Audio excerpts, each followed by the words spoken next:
We are happy to announce that this episode of the SWW show is partially brought to you by Humble Bundle. Well, not really. We are part of the Humble Bundle referral program, and we just wanted to say that if you like really cheap games and maybe helping charity pending the Humble thing going on, all you have to do is go to humblebundle.com/partner equals SWW.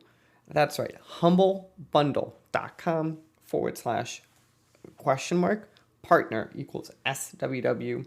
And you just do your normal stuff, and it just kind of helps us get a couple bucks here and there. Maybe it helps AJ get his lights, maybe it's Mike camera, maybe we actually pay Corey for helping us out. But again, if you're going to go buy games anyway, it might be worth checking out.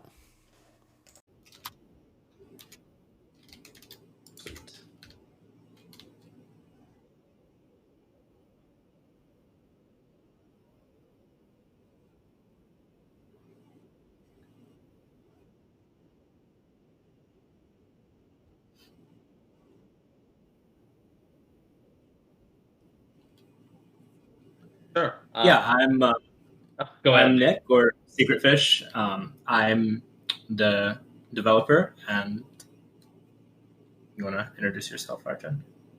Yeah, my name is Arjun. I am also known as Poro in our community, and I am based in California, and I am the second developer. For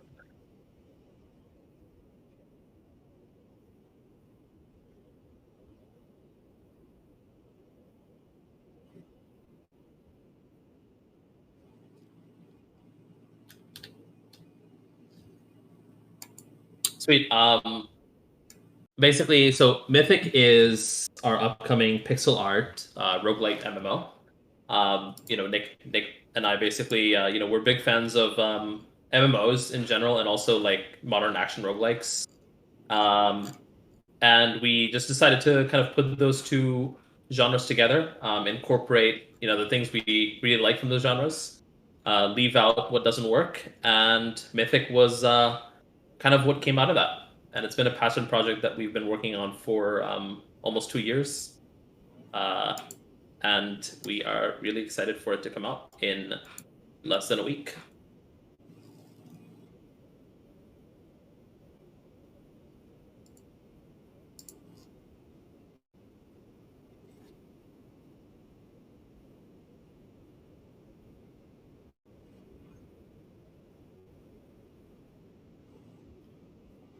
Nick, have you I slept? sleep about 5 hours a night. My wife brought me some crackers before this, so that's my eating and sleeping situation.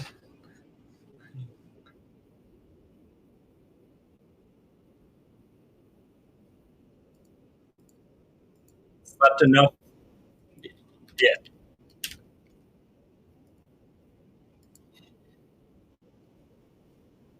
Well, I'm pacing myself. We'll probably get down to 2 here in a few days. True. I can just imagine the night before launch, we are probably not going to sleep. So.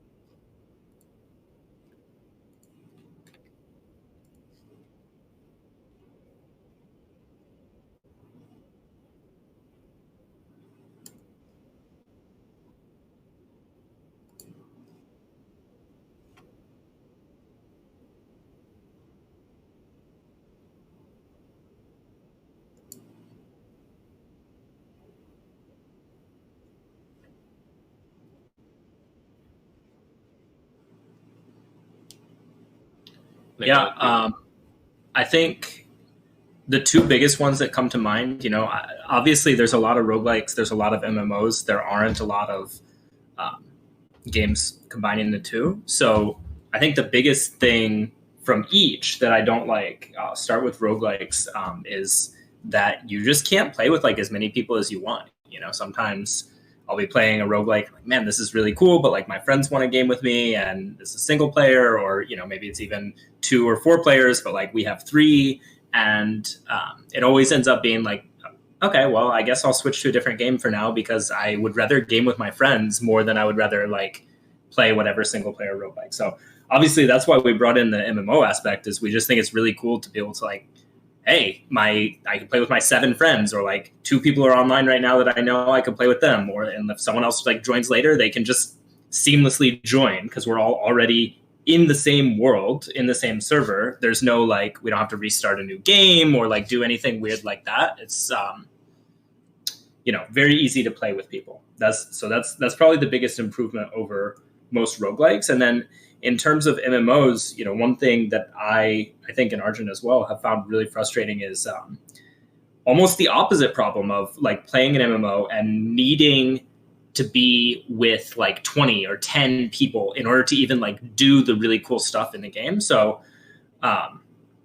we tried really hard to make sure that the bosses and the hard content and the end game stuff is actually doable alone or with a party. It should scale up or down in difficulty depending on how many people you bring, and that you're not like locked out of doing the most fun things if you don't happen to know a group of 40 people off the top of your head.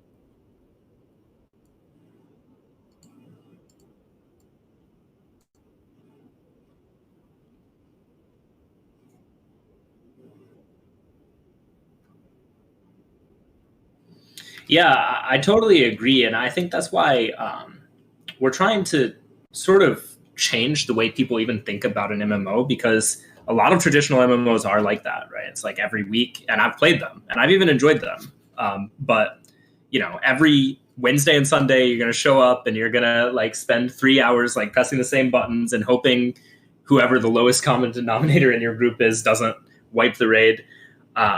So we definitely wanted to stay away from that. And while we say the game is an MMO, and it is, I mean, you're all in the same world and you see all other players around you all the time, you can interact with them, it's definitely not what you think of when you think of an MMO. Like, because what you just said, I think is what a lot of people, is what I think of when I think of an MMO, is like this very grindy 40-man like raid content. And that's a cool thing that MMOs have done, but I think there's so much more that you can do as an MMO that that we want to explore. And so I hope that like people like you who maybe have experienced that desire to get into MMOs but not liking the execution can maybe find the way we have executed it a lot more interesting.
Yeah, it's a great question. So I think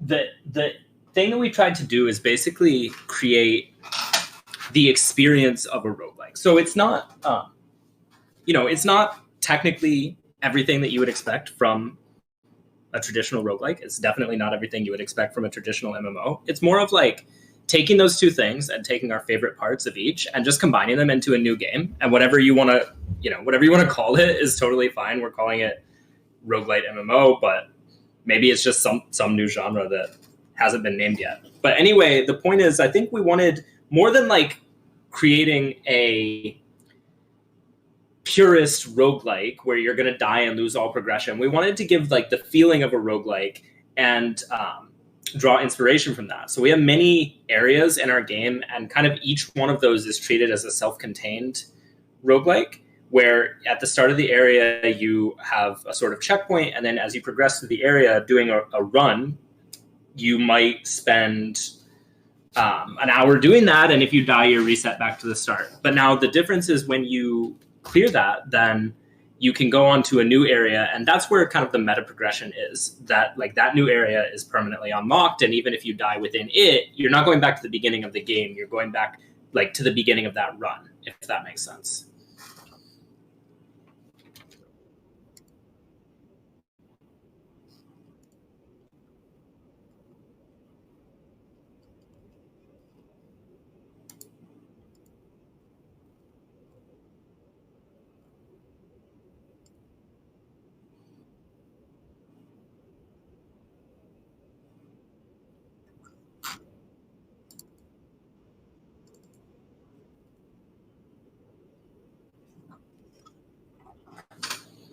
Yeah, I think that's a great question. So it depends where you are, right?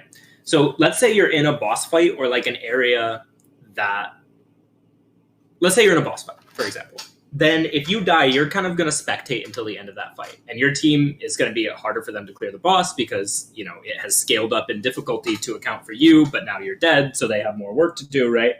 But if they kill it, they can bring you back to life. And you can like get full credit for being part of that fight. You were there. You helped fight the boss. Yeah, you just died in the middle. Great. We're going to give you credit, and you can move on with your team. Now, if everyone dies, then you're all going to be reset back, obviously, to the start.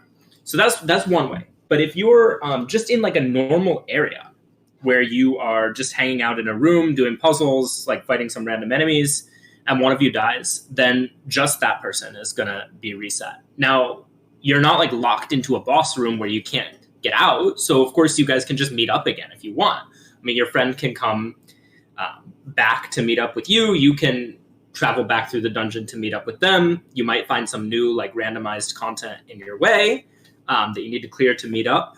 Or maybe you could like use some fast travel systems that we have in the game to meet up easier. But yeah, I think that's the short answer to your question. Basically, it depends where you are in like hard fights where we don't want people just like dying and then running back and rejoining the fight over and over to prolong it like that.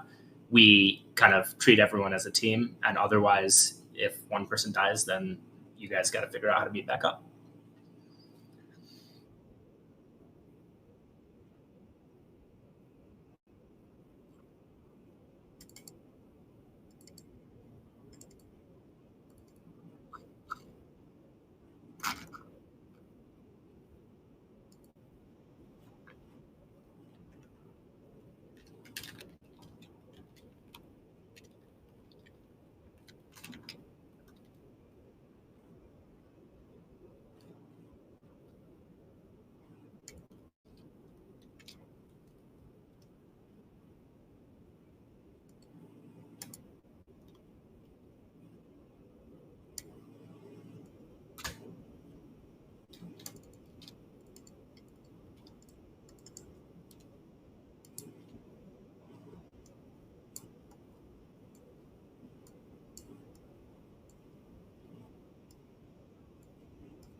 Yeah, I think it's definitely not just budgetary. It's very much a stylistic choice where, like we said before, right?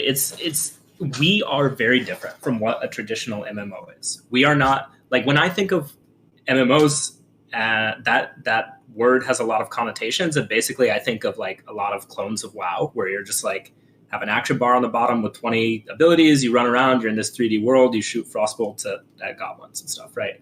And we wanted it to just be very clear, because this term MMO comes with baggage, that as soon as you look at a trailer of the game, it's instantly obvious that we're not trying to remake the same like concept that's been made before. Yes, it is a member of that genre, but is something different, is something new. And I think the art really helps communicate that and differentiate us from the other games in that space.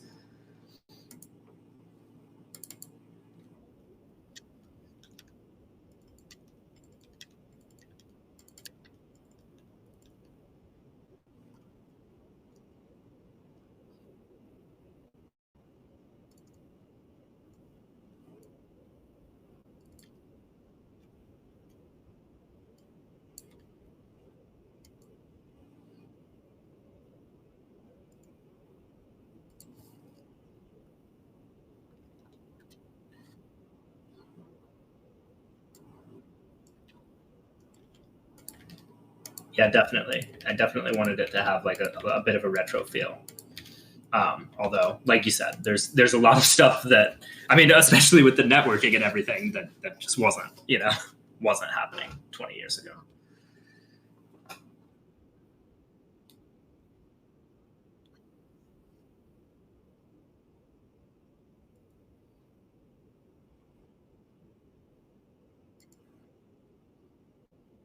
You want to take that one, Archer? That's a good question. I think there are a number of MMOs that we were kind of looking at, though I would say probably WoW was the biggest inspiration. I mean, we've played many. I mean, I've played a lot of OSRS in my time. I think Nick, didn't you also play like EVE Online or I played Guild Wars 2, or you played like almost all of them, right?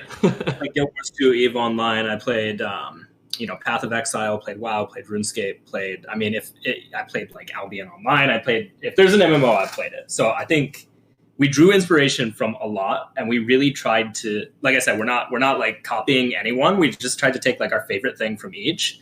And so I would say the skill tree is like more similar to a Path of Exile type skill tree, where you are, everyone's kind of starting in the same place, but then depending on how you branch out, you're kind of specializing into classes that way versus choosing a class at the start. I mean, I could go on. I could do an hour-long podcast just on the different MMOs that inspire me, but I would say many.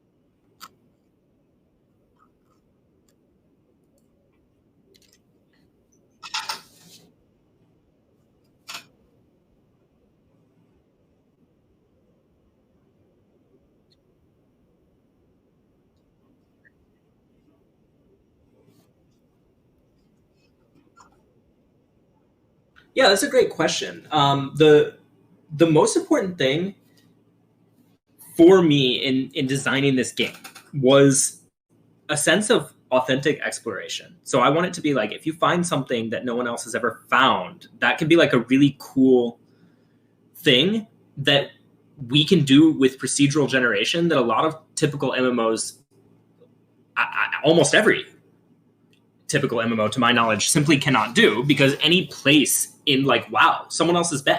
Whereas we will have rooms that are like procedurally generated that no one has ever seen, that could contain treasure that no one has ever seen, or like things like that. So that definitely informed the way we did the skill trees too, because the skills in our game are tied to the exploration. So we wanted to reinforce that aspect of choosing your own path and exploring based on how you want to build your character.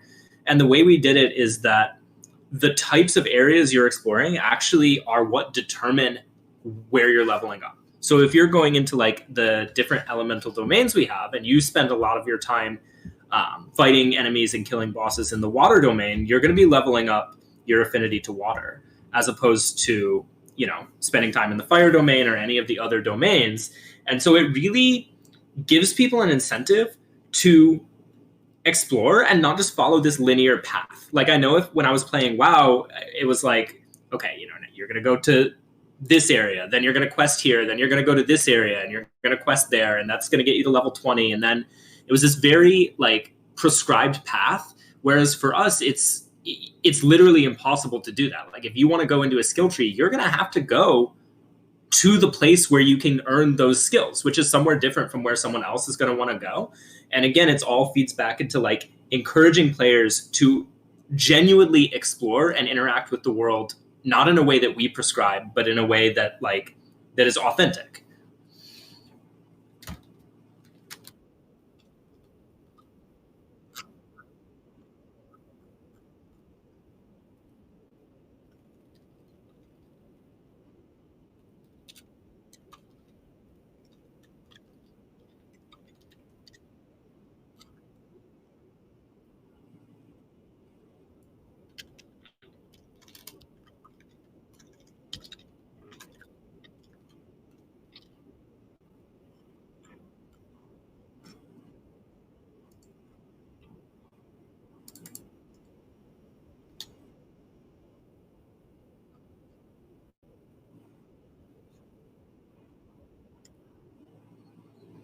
I would say that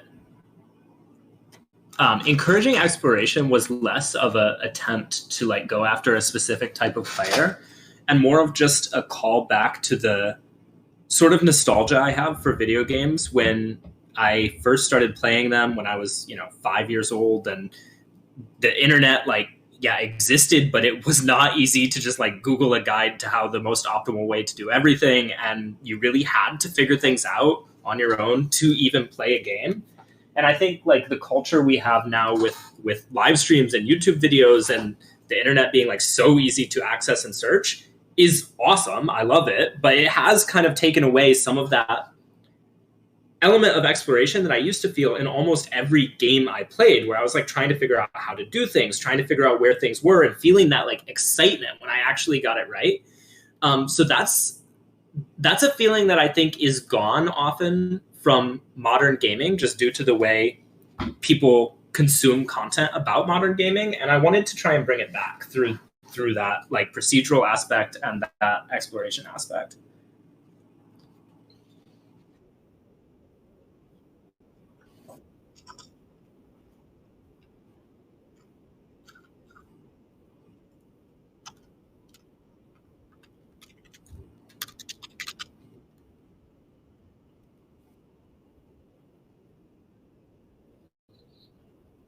It's a really good question, and I think that there would probably be multiple ways to do that. Um, but this is the one we chose, obviously, and I think whatever you choose, there's issues with it. Like you're always right. Like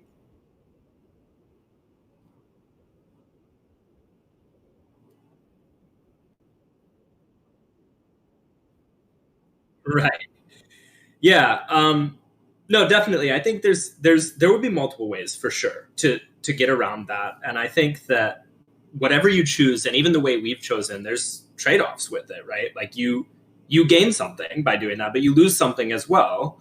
And I think it's actually really interesting. I hope to see more games like finding ways to get around that, because for me, I'm the kind of person that finds it very hard to resist looking up like an optimal way to play, especially if I'm playing an online game with other people. It's like if I'm competing with others, I don't want to be doing it in a way that sets me up for failure. Like if I'm competing with others, I'm going to look up what's the best so that I can compete effectively against others. But even while I'm doing that, I kind of wish that I wasn't. I wish that I could like be playing a game where that wasn't necessary. So I really hope that that other games start thinking about this and exploring ways to like make online games where you are incentivized to kind of go your own way more than looking up a guide.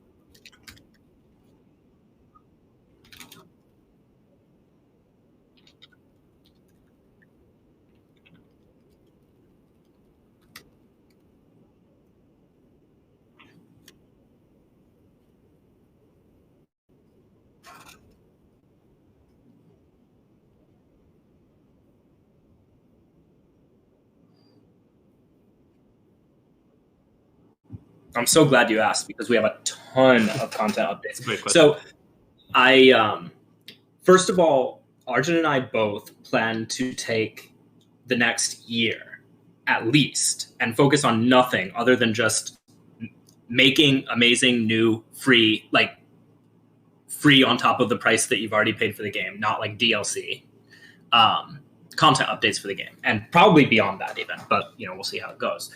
So some of the things we have planned are, like I said, we have a lot of elemental biomes, but we really want to add like rare biomes into the game that are a lot harder to find, but have their own unique skill trees, loot, puzzles, enemies associated with them that people are going to get like really excited when they actually find, and also feedback into that exploration aspect of like, oh, hey, like telling your friends, I found this like rare biome over here. You might want to travel to this part of the map before it's gone or something.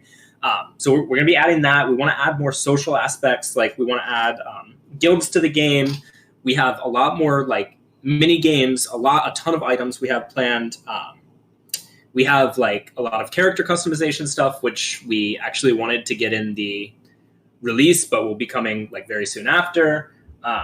And a bunch more. I mean, I'm not even, we have like hundreds of ideas listed in our internal, like task list that I can't even remember right now. But basically, we will be adding major content updates every month for the next 12 months and probably a lot longer. And they will be free if you've already bought the base game. To jump off of that also, I think one other kind of like vector that we want to go forward with, and I think this will definitely affect our Steam users, is we really are looking at other platforms as well. We haven't like announced anything publicly because we're kind of still in discussions with those platforms, but it's been a dream of ours from before to not just be on PC, and more specifically, we definitely will have like full, like cross-platform compatibility and whatnot. So, our dream vision is like, you could like play, you can all, you'll already be able to play our game on like Steam Deck, but like, you can play on Steam Deck, you can play on your PC, and then, you can like sit back on the couch and play on your console, and it's like, shared progression throughout. So that is also something we have kind of on the horizon and something we're going to work towards. Yeah. That might be a platform that we won't be. that might be a little farther out, but yeah. Yeah. What is that whole meme about like Doom or some like Doom Eternal being able to be played on like on like a refrigerator or something like that?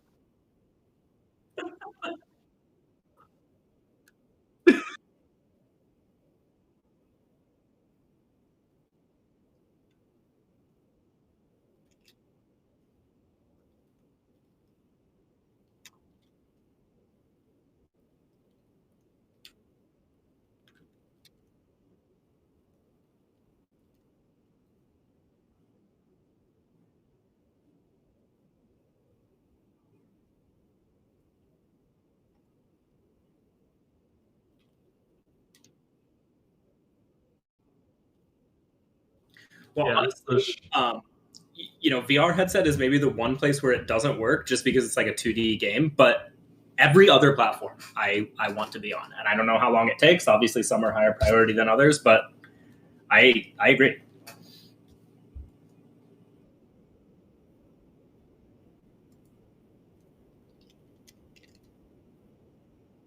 launch price is going to be $15.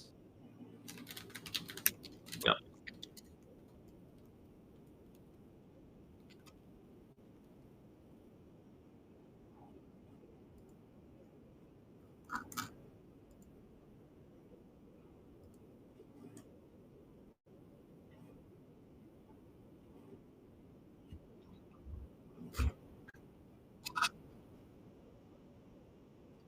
Discord.gg/Mythic game, right, Arjun?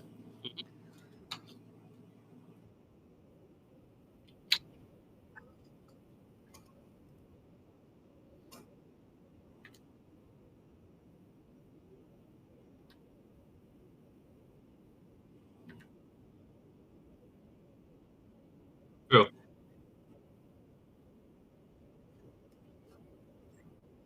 Thanks so much. Thanks so much for having us as well. Really appreciate it.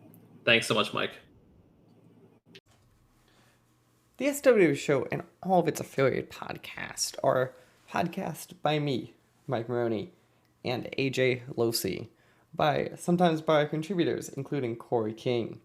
You can follow the SWW show on social media at the SWW show, or sooner or later you go to patreon.com/SWW to help us out. Thank you. We hope you enjoy the rest of your day.